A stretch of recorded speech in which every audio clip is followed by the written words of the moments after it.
ಈ ವಿಡಿಯೋದಲ್ಲಿ ಸಂಗ್ರಹಿಸಿಕೊಳ್ಳುತ್ತಿದೆ. ಈಗ ಸಾಕಷ್ಟು ವಿಷಯಗಳನ್ನು ತಿಳಿಸಿ ನಮ್ಮ ಮೀಡಿಯಾ ಕರ್ನಾಟಕದ ಹೊರ ಜಿಲ್ಲೆಯ ಪಶ್ಚಿಮ ಕನ್ನಡ ತಾಲೂಕಿನ ಕುಂಬಳೆ ತಾಲೂಕಿನ ತಲಕಾವೇರಿಯಲ್ಲಿ ಹುಟ್ಟುವ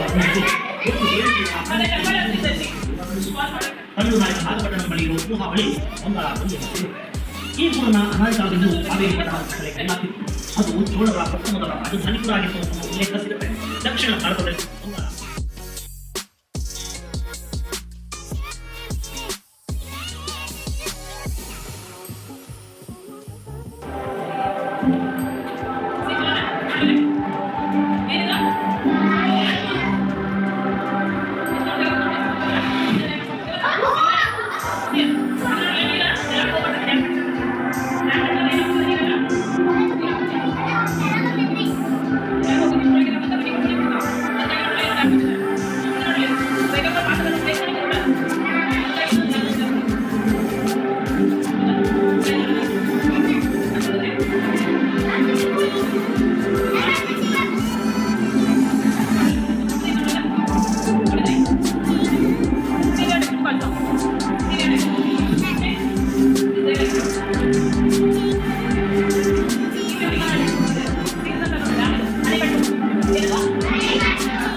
ಕಾವೇರಿ ನದಿ ಮತ್ತು ಅದರ ಉಪನದಿಗಳು.